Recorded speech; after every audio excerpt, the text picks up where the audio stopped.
Welcome back to our ocean studio for the YAHOWAH blog. This is episode 4 of The Voice. We are speaking now of the song that was revealed for Yahweh to acclaim the great achievements of his son. And in this song, as we have made our way through the first 5 or 6 statements in it, we have come face to face with a reality that, well, prior to me acknowledging it a number of years ago, no one had previously recognized. And yet it was here for us all to see.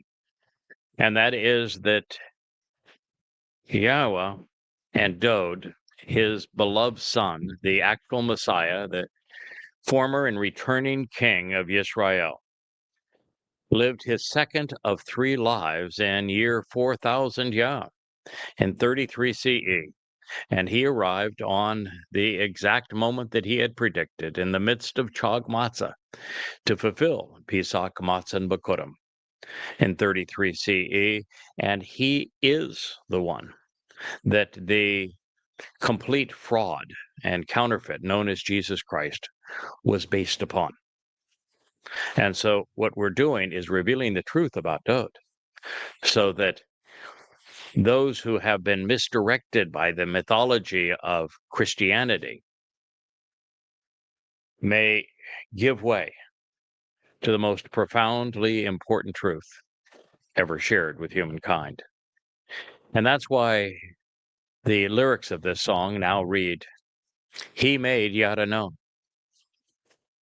He revealed and acknowledged, made us aware that we could become familiar with, disclosing the value of comprehension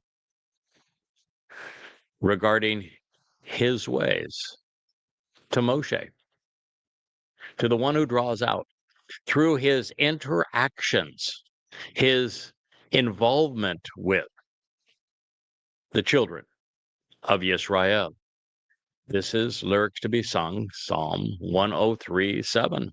And what it reveals is that Yahweh talked the talk, and Dod walked the walk.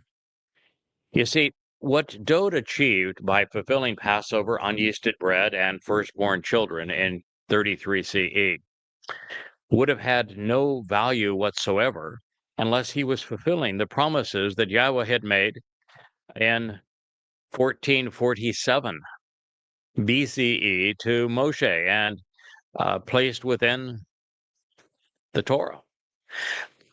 Apart from enabling the covenant, which is what Yahweh says that Dod did in the 89th Mizmor, and enabling the benefits of the covenant by fulfilling the first 3 Moed Mikre, Pesach, Matzah, and Bekurim, which Dod exclaims in first person as a prophet that he did, even describing his sacrifice through crucifixion that year, such that we would know that the benefits of the covenant were brought to us by Dod's fulfillment of Passover, unyeasted bread, and firstborn children.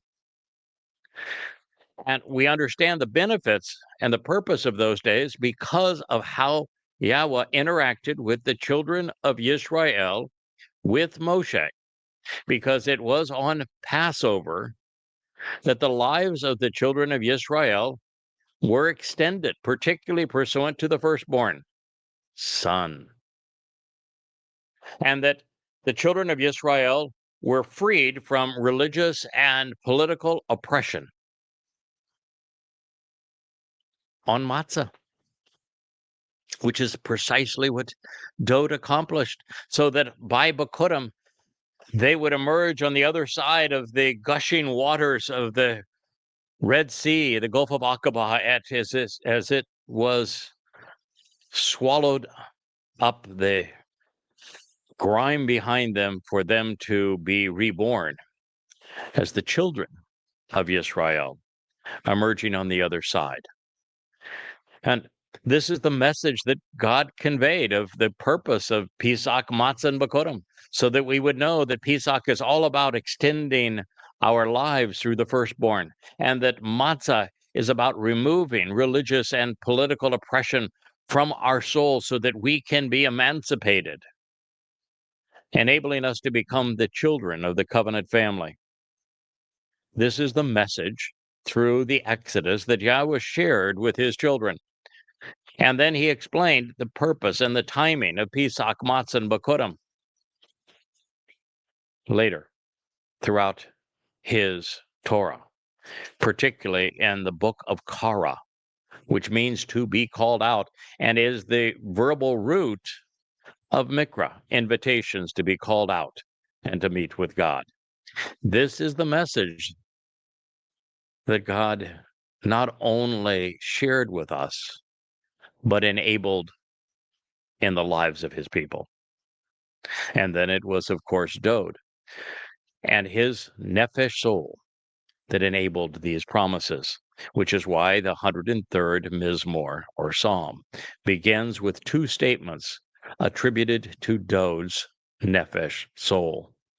It was his soul that was put in a bashar, corporeal body, that fulfilled the promise of Pesach, Passover, being crucified by the Romans, which Dode explained in the 22nd Psalm, 1,000 years before he endured it and 700 years before crucifixion even existed. And then he explained the whole process of carrying our guilt into Sheol, never to be seen again, perfecting us from religion and politics on Matzah, so that he could be the Bukor, firstborn son of Yahweh, showing us the way to be part of Bikurim, God's firstborn children. This is the story of the Torah. This is what Dode fulfilled. It is one of the reasons that Christianity is so utterly stupid, because someone dying doesn't do anybody any good. That's a ghoulish spectacle unless it is tied directly into something that Yahweh explained would either make us immortal, which is essential if we're going to be part of his family, perfecting us so that we can enter his home, and then adopting us into his family, which is what Pesach, Matzah, and Bikurim do.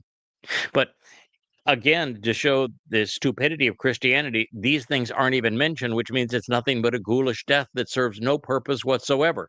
I guess that's okay because it was performed by a myth.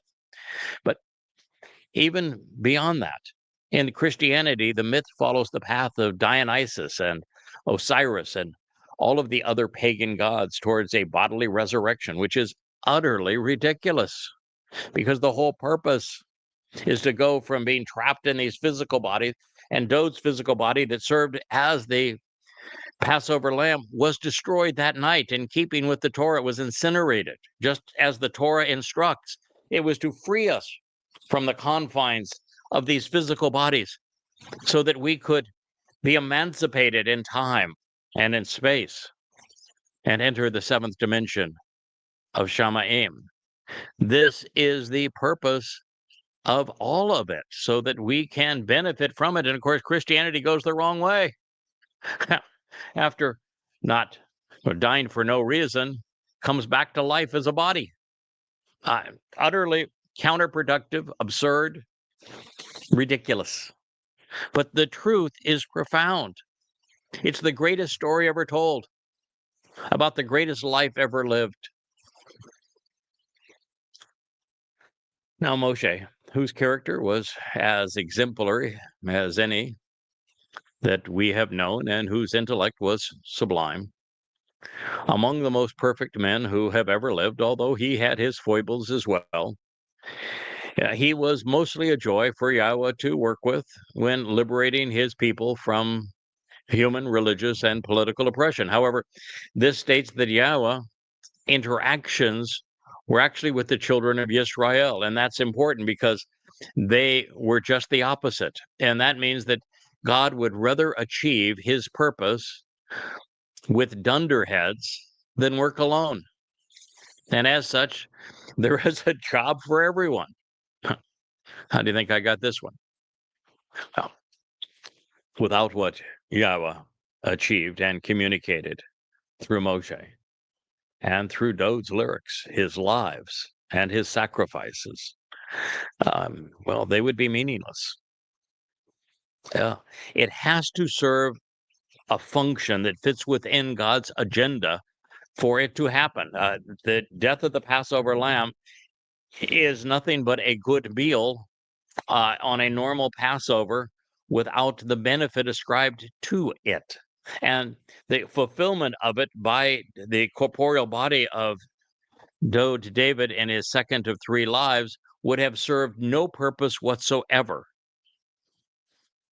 unless it fulfilled promises associated with Passover. And the same thing is true that Passover, and this is one of the other foibles of Christianity, Passover is counterproductive. Yes, counterproductive without matzah. And of course, there's no mention of matzah in either Judaism or in Christianity. In Christianity, on matzah, the Shabat that year, the pretend man god took a nap and nothing was done. And yet, with Dode, that was the time that he did as he was promised, and on his soul, just as this Mizmor acclaims, he accepted our guilt, religious and political, and carried it into Sheol, never to be seen again, making us appear perfect. Oh, the fact that neither rabbis in Judaism nor priests in Christianity celebrate what occurred on matzah, they're actually counterproductive, because if you observe Passover perfectly and ignored matzah, then your life becomes, your soul becomes eternal, but eternally separated from God because it retains its guilt. So that's why the story that Yahweh conveyed, not only through the Exodus, not only through the narrative of the covenant, not only through his explanations of these Moed Mikre in the book of Korah to be called out, and throughout these prophetic psalms attributable to or written by Dode, it all has to fit together. It all has to be synergistic for Dode's sacrifice to be fulfilling the Torah's promises that Yahweh has made to make us immortal, to perfect us, to adopt us into his family, to enrich us and empower us, which are the benefits of the covenant. So when Dode's nefesh is seen enabling the bereth, specifically as Dode claims or Yahweh claims on behalf of Dode in the 89th Mizmor, fulfilling the Mikra as portrayed by Moshe, nothing is more important or beneficial to us. That's why I call this the single greatest discovery in human history, because there is nothing more valuable than being granted eternal life while perfected and adopted into Yahweh's covenant family and inheriting all that God has to offer, which is the entire universe, along with this planet, along with entry into his home in Shamaim in the seventh dimension. There's just nothing better than that. That is the ultimate 2 thumbs up, or in Wookiee's case, 2 paws up, or Wookiee could actually do 4 paws up.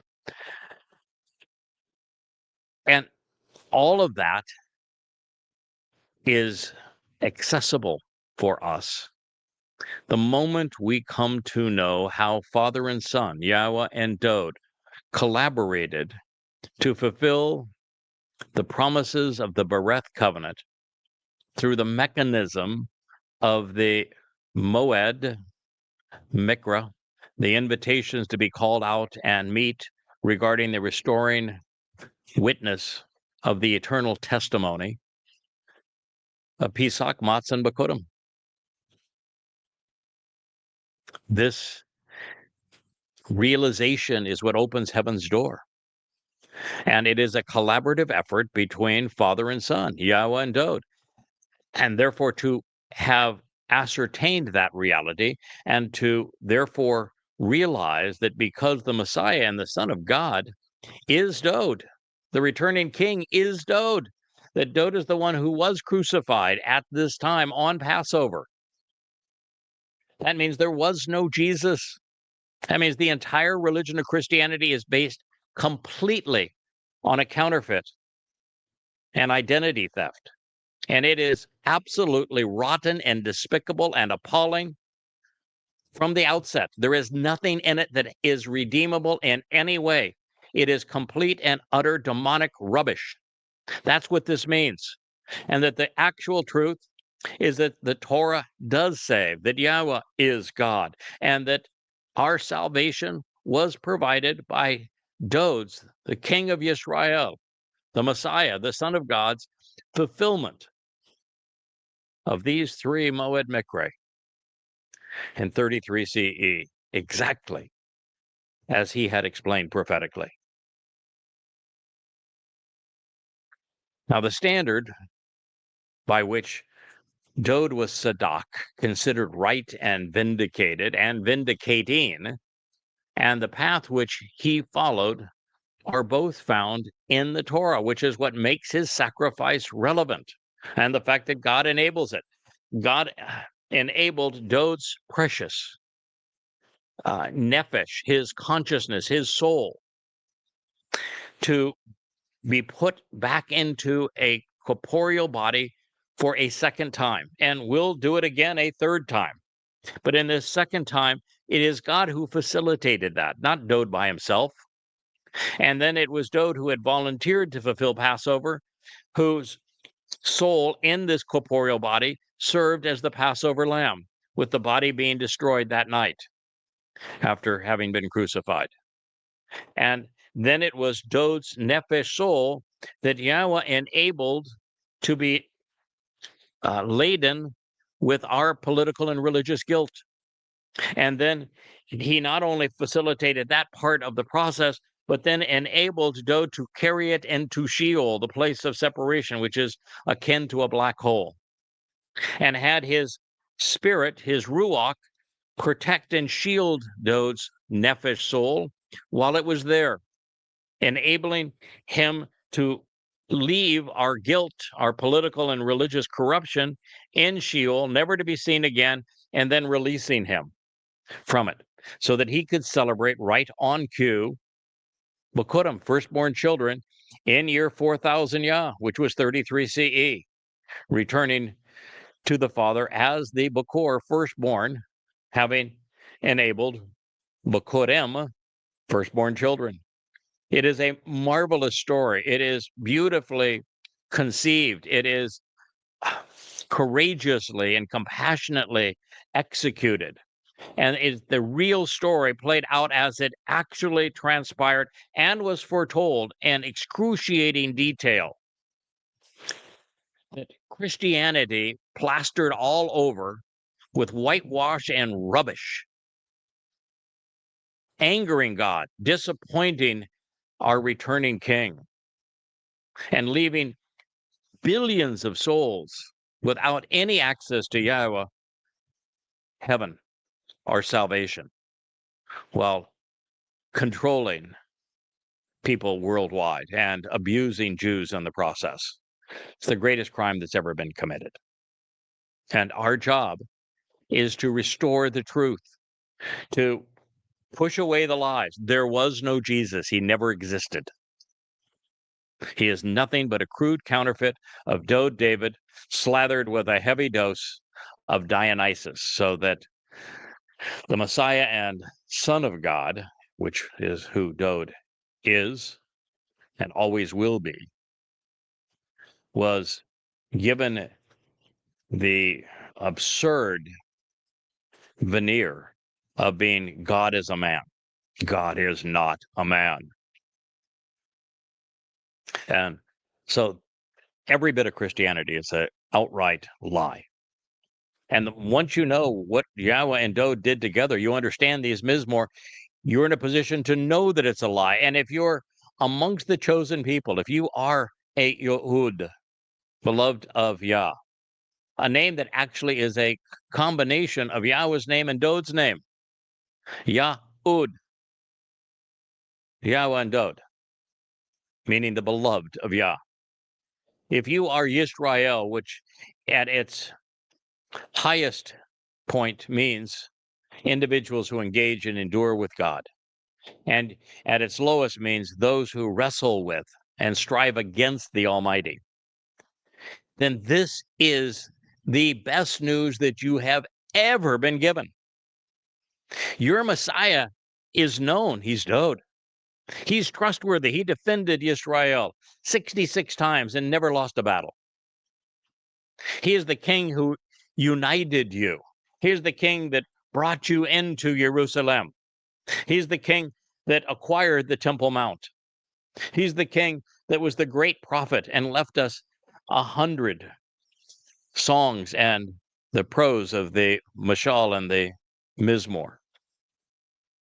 He's the one who slayed the dragon. He the giant. He is and particularly a Philistine. If he did them in once, he will do them in again. Those masquerading as Fakistinians. Dod is Yahweh's chosen one. He is his shepherd. He is God's chosen king for his people. He is going to return as the king of not just Israel, but of the world. For Israel, there is no better news, but you have to embrace it to benefit from it. And to do that, the first thing you must do is reject Judaism, because Judaism not only doesn't acknowledge the obvious, and all of what I'm sharing with you is in the Torah, the Nabiim, the prophets, and the Mizmor, these songs. And they rejected it all, even though you can validate everything I'm sharing with you by going to YAHOWAH.com. Opening this book happens to be Coming Home, Volume 1. Read it yourself. I've written it in an amplified fashion where all of the words are presented for you to validate and verify that they say exactly as I'm communicating them to you. And then they draw these conclusions so that you might know the truth and capitalize upon it. So the first thing you have to do is to jettison yourself. Walk away from rabbinical Judaism. The rabbis not only have never figured this out, and it is essential to your salvation, but they actually lied. The father of rabbinic Judaism, Akiba, fought the false Messiah of Jesus, was known as Ayusu at that time. There was no Jesus until the 17th century, in the third edition of the King James. But he not only opposed the growing cult who had placed their faith in a counterfeit and a product of identity theft and Ayusu, Christu, he opposed that by coming up with a false Messiah of his own, Bar Kokhba. You have a legacy of that, the star that Israel flies on the flag and that puts on their kippas and wears as if it was their symbol, the one that you were oppressed under. That's the star of Bar Kokhba. And so the very foundation of rabbinic Judaism is the same lie that underlines the foundation of Christianity, just the name of a different false Messiah. So you have to jettison Judaism, and you have to stop trusting your politicians. They are not trustworthy. I mean, I've posted here in the last 2 days the reasons that the current prime minister of Israel needs to resign. It's past time. I don't care what your politics are. You have to stop trusting in your political party, and you need to stop trusting in those who are religious, and embrace Yahweh by name. Come to accept your Messiah as David, and recognize what he did for you. So if you're looking for God's way, you need to throw away the religious books and read what Yahweh inspired Moshe to teach the children of Israel and what he inspired his prophets to write. Now, Dod understood the interactions because He was Torah observant. His 109th Mizmor, 119th Mizmor, it's an ode to the Torah. He took the 22 letters in the Hebrew alphabet in alphabetical order, and he revealed a song that devotes 8 sentences to each of the 22 letters in alphabetical order to tell us how to properly observe the Torah.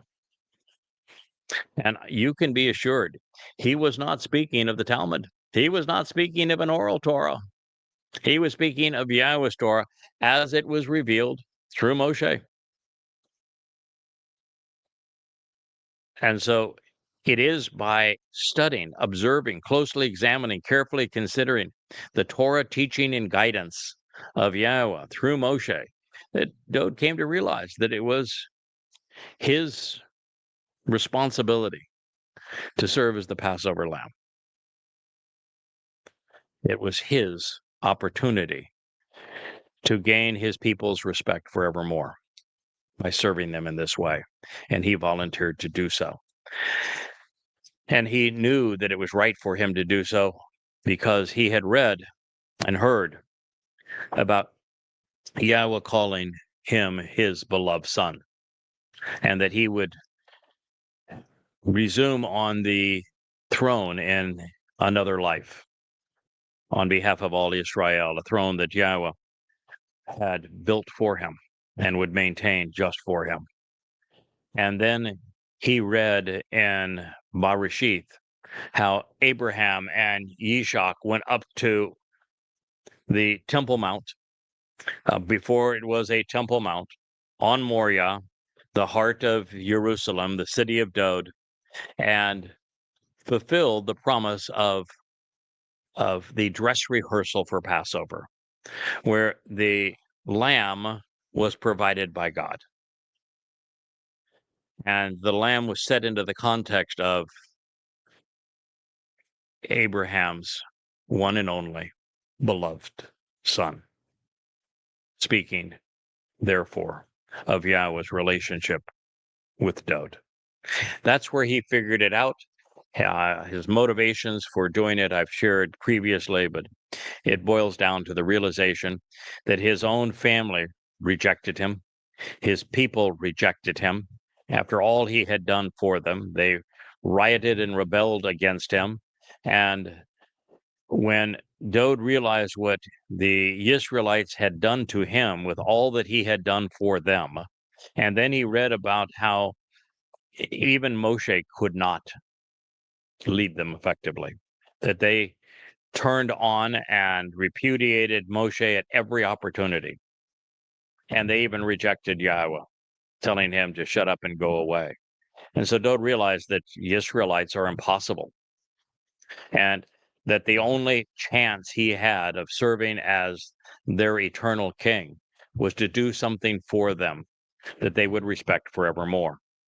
And being the one who fulfilled Pesach, Matzah, and Bikurim, well, he is that guy, because none of us would be there in eternity in God's family, entering heaven, without the fulfillment by Dowd of Passover unyeasted bread and firstborn children. So we know that this is what Dowd came to realize, and that he liberated, by collaborating with Yahweh, the children of Israel. And he is the one who actually brings them into the promised land, which is why Moshe was stopped at the River Jordan. It's Dowd who brings us home.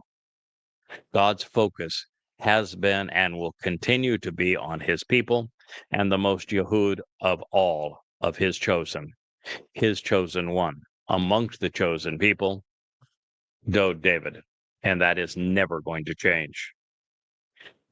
It is through the Torah and on behalf of his people that Yahweh, which is God's name properly articulated based upon Chaya and Torah, which provide us with the instructions on how to pronounce it. But Yahweh is compassionate. Yahweh is rakam. He has strong feelings and an enduring commitment to favoritism on behalf of his people. And he is merciful, chanun. He is inclined to bestow this most beneficial treatment and provide even unearned benefits. He is long-suffering and loyal and even slow to anger. And he is abounding in love, overwhelmingly kind and steadfastly loyal. And he would have to be, this was Mizmor lyric to be sung, Psalm 103:8. He would have to be all of these things if he is going to be the one who is benefiting. Excuse me one second. My dog has this horrible habit of biting herself. And so, not this one, but the bigger one, the Labrador named Asher. And I can only take it for a certain amount of time before it starts to bother me that my beloved dog is so neurotic. She's eating herself up. She has yeast infections, which I guess is appropriate because yeast is the very thing that Yahweh says is so corruptive and so antagonizing to our souls.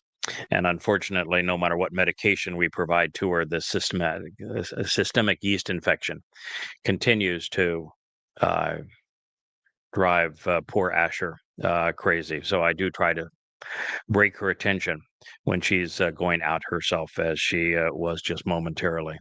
But this is Psalm 103:8. And this is the God we know. Um, and to be honest, he'd have to be this way to put up with the children of Israel, who were irascible, who were rebellious, who were embittered, who rejected God at every possible occasion. For most of the past 4,000 years, the children of Israel have been in an extended timeout for bad behavior. And for the most part, very few of them are better today. Yahweh wants to love them, if only they would get out of their own way and allow it. And that is why this statement, including Rakum, Chanun, and Chesed, along with the unique modification of Af, is so profoundly important. No matter how bad you have been, Israel, and you've been horrible, no matter how rude you have been to God, and you have been exceedingly unappreciative and ungrateful, and have spit in God's face, particularly with your Talmud and your rabbinic Judaism. You've so antagonized God, and for so very long, and so thoroughly, with the rabbinic religion becoming almost synonymous with what it is to be a Jew. That for many, being Jewish is not about an ethnicity, it's about Judaism. And this must change.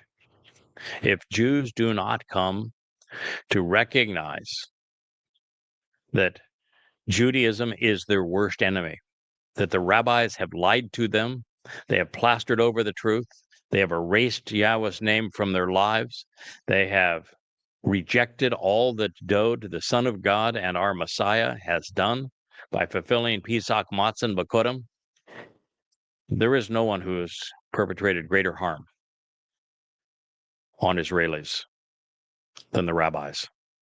And that's saying a lot, considering the adverse effects of Christianity and of Islam. But through it all, Dod loves his people, and Yahweh is magnanimous. No matter how fast and furiously we strive to contribute, even the best of us, he always gives us far more than we can possibly offer him. It is his nature to celebrate what we do together, such that he moves heaven and earth for those he loves and for those who love him in return. You know, God is so enormously grateful when one of his creation embraces him by name, studies his words, acknowledges the contributions of his son, comes to appreciate what God is offering and expects in return. That he imbues such an individual with his seven spirits just to be more effective. He writes hundreds upon hundreds of prophecies regarding this individual and his role. And it's not only to emphasize how important this is at this time for his people, but it is also to share credit. Just as this Mizmor was written on behalf of Dod and what Yahweh would accomplish with Dod's nefesh soul, it is God's intent to share as much credit as is absolutely possible. That is his entire modus operandi. And it's one of the things I learned in business long ago, that if you're willing to share credit, there's no limit to what you can achieve. It is something that we're witnessing the opposite now in politics, particularly in the White House of the United States. Sharing credit enables great things to be accomplished. And in the case of Yahowah, not only is he committed to the idea of working through us as opposed to apart from us, he wants to give credit to those who listen to him, who respond. Now, for an enduring and a enduring relationship to work. So for endearing and enduring sound very similar, but they're actually very different things. We need to endear ourselves to God by respecting his name, by acknowledging the accomplishments of his son, by appreciating what he has done for us. And enduring means that it needs to be steadfast. That is the nature of the Sarah and Yisrael. It's one of the things that we've learned many, many times over recently, that just because you have made a contribution to the covenant family and you've served God's choder, his nakri, in various ways over time, if you're not enduring, the relationship doesn't work. God offers loyalty. He expects loyalty in return. He is steadfast. He wants us to be steadfast. This is not a come and go sort of a relationship. You can go, but once you've done that, you've slammed the door on your soul returning. So for an endearing and enduring relationship to work, for it to be Yisrael, Israel, we must come to a place where we enjoy our partner's positive attributes, while to some extent overlooking or at least de-emphasizing their less than desirable proclivities. That's what makes a marriage work. It is exactly what Yahweh does for those who are in the covenant family. Everything that we have that would annoy God was taken from us and deposited in Sheol by Dod, leaving only the best of us to be part of this relationship. And we know how Yahweh interacted with Dod, that he could be a handful at times, but Yahweh always managed to see the best in his son. And he ended up contributing mightily, ultimately saving his people from themselves. And in this way, the imperfections of life and the perfection of the Torah's process, particularly during matzah, became manifest. He talked the talk and then walked the walk. Dod is the living embodiment of Mizmor 103. The purpose of the Torah is that it introduces us to the Bereth and then explains how we can become part of it by attending the Mikra. Those who follow this path find Yahweh to be exactly as Dod has described him throughout his Mizmor. He is lovable. He is approachable. He is exceedingly beneficial. Excuse me. if you don't stop, we're going to have a serious problem. Excuse me again, but she just went back at it. It's to the point where she has just raw spots all over her paws and lower legs. And as I say, we're trying every form of behavior modification and medication, and we're having a real trouble with it. And it's sad, but what we're witnessing is what yeast does. It's pervasive. It's irritating. And yeast, the chametz, is what fills the bread, which has to be removed. And that's the purpose of matzah. It is bread without this invasive fungus of yeast that is so destructive to our lives, so irritating to our souls, incompatible with living a full and happy life. And it is this yeast, this fungus of religion and politics, that Dowd, God's beloved son, accepted and carried into Sheol to deposit it there. So we need a Sheol remedy for the yeast infection of our beloved Asher, a name which means beneficial relationship.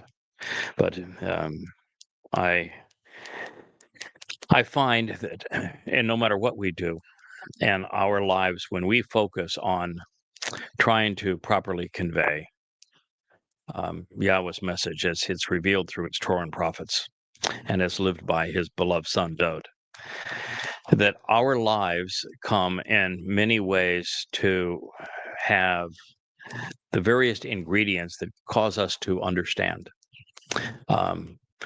Because Yahweh endured a fractured family, which that is central to the message that he conveys, not only throughout the Exodus, but throughout the prophets as well. That to speak for Yahweh, we also need to suffer fractured families so that we can empathize with what God's trying to overcome. And that's what he is doing in this particular case. And now watching our beloved Asher, she's going back at her paws yet again. And recognizing that just how horrible yeast is, that it has this terrible smell. It is just, and it manifests in skin lesions. It is very much like leprosy. It is a horrible thing to have to endure. And in Asher's case, and again, this is so symbolic, it's a lesson for us. Her yeast infection isn't in a particular spot, but it's systemic. And so when she licks one place on a wound, it spreads it to another, and it itches and is maddening. And when you consider what it represents, the chametz represents political and religious guilt, separating us from Yahweh, and that Dowd's soul accepted all of ours. Imagine how irritating that would have been as he carried it into Sheol to do something that, I would so much like to see Asher enjoy, which is to be completely free of it. Matzah. That is its purpose. Well, those who see God as different than steadfast, reliable because he's unchanging, loyal, compassionate, and merciful, simply don't know him. And yes, there are many instances where God is frustrated, enraged, disappointed, angry, because he loves his children and he constantly sees his children engaged in destructive behavior. Here, Asher is back wounding herself again. It's destructive behavior. Just as I want so badly to help Asher stop doing this destructive behavior, biting herself over the yeast infections. Yahweh wants to see his children stop irritating themselves and doing themselves such harm by their yeast infection, which is religion and politics. It is natural for us to want to help those we care about resolve counterproductive, destructive, harmful behavior. And the behaviors associated with religion and politics, particularly as manifest among Israelites, have been and continue to be destructive. So Yahweh wants to resolve these issues, and he has to, just as you could probably see it in my face, he has to show frustration when they continue so that the children know that what they're doing is wrong and that it's not in their best interest, and then still love them through it so they know that should they stop being self-destructive, that Yahweh's in a place to resolve their infirmity forevermore. So in this regard, time is now of the essence. Even the best of us can try God's patience, and there is very little time left for corrections. 8.5 years from now, it will be all over, or just be how you look at our relationship with God. Now, knowing that he had lost his people's respect for having made a series of poor decisions, and Dode did. Dode sought to redeem his reputation by serving to fulfill Chag Matzah. And it is a poignant example. God used a man who volunteered for this mission because he had made poor choices. He sent the Israelites to Bethlehem, which was in enemy territory briefly, to get a cup of water from a spring there because he liked its taste better. He sent his most trustworthy defender of his people out to battle, thinking that it was a good chance he might be killed so that he could take his wife. When given three choices about how to respond to issues within Israel and with Dode, two of which would have left everyone in pretty decent position, one of which would have been a non-issue for everyone. And I was trying to teach Dode a lesson. Unfortunately, Dode made the worst possible choice, and his people suffered as a result. I've shared this example previously, but when Dode responded inappropriately to his youngest son raping his daughter, and then again inappropriately when his son Absalom killed his eldest son for having done so without Dode holding him accountable. And then he watched his son Absalom lead a coup against him. And rather than stand put and put down that coup because he had God at his side, he fled. And then when Absalom died, and everything was restored to the way it should have been, Dode wept. Dode knows that he made horrible decisions. And as such, he lost the respect of many people. But what he has done in fulfilling Pesach, Matzah, and Bakurim is so exemplary, so courageous, so compassionate, so utterly beneficial that he has earned the love and respect of every covenant member forevermore. We're here because of him. We live because of him. We are free, emancipated, empowered, and enriched because of him. We are loyal to him. And he earned that by serving to fulfill Chag Matzah. Yes, and it is Chag Matzah. Pesach is just the first day of Chag Matzah. It's not a 7-day celebration of Passover where matzah is simply an ingredient. The rabbis have messed that up. Now, in what I had written years ago, I took the time to explain some of Dode's bad situations, and one of them was, as I have mentioned, sending Uriah. It means your Yah, the light of Yah, a covenant member, to his death in battle, so that he could claim Bathsheba as his own. It was an act so egregious from God's perspective that he and his beloved son experienced a timeout, a period when Yahweh stopped inspiring him directly and spoke to him through another man. In that case, it was Nathan, likely the one who communicated this Mizmor, the prophet. And that's the life experience of the man that is unquestionably the most beloved of God, and the very best among us. And I love the fact that God can use flawed individuals to accomplish his will, because that's all there are. The very fact that my king stumbled and then got up and made this tremendous decision is a sign that God's not expecting perfection of me. As we carry through and do what is required to awaken his people, what he is expecting is that we be appreciative of who he is. We care deeply about the truth as he revealed it, and that we're steadfast, that we continue to battle, so that we ultimately prevail.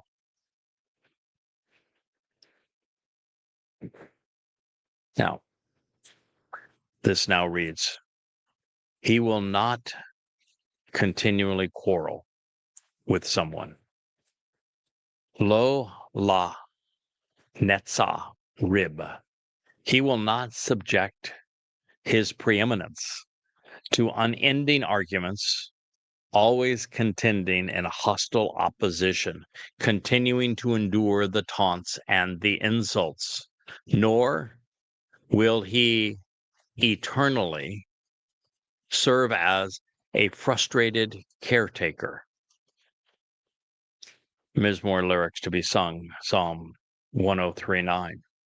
Now, this is a powerful message. God says, yes, I am long-suffering. Yes, I love my people. Yes, at my very core, I am merciful and compassionate. But don't try me forever. Don't push this beyond the point of no return. And the point of no return is October 2nd, sunset, 6:22 p.m. in Jerusalem on Yom Kippurim in year 6000 Yah, which is 2033. And between now and then, there are many signs along the way that we must observe and benefit from. A Shabuah harvest, a Towrah harvest. In between them, the time of Israel's troubles. The sacrifice of the Adamah Parah, the orchestration of those festivities by Elia. Before that, the arrival, of course, of the two witnesses. And then Yahweh's return with his beloved son, Dod. And then ultimately doing away with all of those who have come to harm his people, while at the same time restoring the earth to the conditions experienced in Eden. There's a lot that will transpire. And for many, Yahweh's love and his mercy, his loyalty, his devotion, his favoritism will be enjoyed. But for far more, they will miss, because God is not going to be the caretaker of humankind forevermore. So even though it's going to get far worse before it gets much better, the time of quarreling is over. Yahweh has no interest in it, nor motivation to subject his preeminence to an unrelenting stream of conscious arguments, nor subject his magnificent character to insults. And I'm going to take this, and I have all of my time with Yahweh, as instructive. Yahweh doesn't do what is contrary to what he wants us to do. So, as I've said, to be part of the covenant, we have to endure. We have to be steadfast and see the process through, as Yahweh is. But we also are not the caretakers of, nor the debaters of what ails his people. It is not my job to go out and to try to resolve Islam or Christianity on behalf of Muslims or Christians, or to even confront rabbis in their den of iniquity to try to save them from themselves. That isn't my job. It isn't God's job. Our job is to speak to those who are not deceived by religion, who are not overtly political, who are willing to listen and to be devoted to calling them home. That's what I read in these words. Yahweh saying that he is committed to doing, and therefore we must be committed to doing. So depending on whether or not you wish to be removed from or endure the time of Jacob's troubles, you have until Shabuah, the 22nd of May in 2026, at the very latest, to make this harvest. Or the next best hope for you will be the Towrah ingathering on September 23rd in 2033, 10 days before God's return. And if you are unable to resolve your conflicts with God in time to be part of that harvest, then the best opportunity for you will be to accept the gift of the sacrifice of the Adamah Parah, the red heifer, on the Temple Mount on the 24th of September, to the backdrop of a full solar eclipse, when Elia orchestrates this magnificent event and Yahweh releases the cleansing waters and ignites the searing flames to resolve the guilt of the adulterous woman of Israel. So when Yahweh returns with Dode on Yom Kippurim, the evening of the 2nd of October of 2033, year 6000 Yah, neither will serve as a natar, frustrated caretaker, over the irritants clinging to the status quo. Well, eternity is a celebration of family without irritants. It is a return to Eden where there was no religion and no politics. So earlier in the rhetorical questions Dode posed, they were presented in the second person feminine because they were addressing what his soul would accomplish. But now he is returned to first person plural and is making statements which would include all covenant members. This will be the last statement we'll read today and share with you as part of episode 4 of Coming Home, as we have reached the 1 hour mark, and we try to keep our programs to just over an hour in duration, because that's asking a lot of someone's time, and this is important for people to consider and to respond favorably to. So it's not according to Loka. It's not based upon nor consistent with the ways we are misled and that we mislead to incur guilt, chata, that he acts and engages with us, nor according to our errant thinking, erroneous statements, or invalid opinions. Loka awon, not our twisting the truth with our inaccurate beliefs based upon our perversions through religion and politics, that he deals with us. Mizmor, lyrics to be sung, Psalm 103:10. This is such a magnificent treasure. And at this point, we're not even quite halfway through it. and we have found more to celebrate than probably anything we read shy of the 89th Mizmor. So here the explanation is, the instruction is, that if we're going to resolve our relationship with Yahweh and be part of his covenant family, if we're going to benefit from everything Yahweh has to offer, we're going to live forever, be perfected, enter his home as part of his family, be enriched and empowered by him, based collaboratively on the work that Dod and Yahweh achieved through fulfilling Pesach, Matzah, and Bakodim, and then engaging in the Shabuah harvest or the Teruah harvest, or even the benefits afforded by the red heifer, then we need to know that it's not by man's way. It is not according to lo ka, the chata. Chata is the guilt that is incurred by misleading others religiously. And it's not by the one God's not going to respond either and engage with us on the basis of our Ewon, which is religious perversions, invalid opinions, erroneous statements, errant thinking, religious texts like the Talmud, the New Testament, the Zohar, or the Quran, that would church canon. God's not going to engage with humankind based upon any of those things.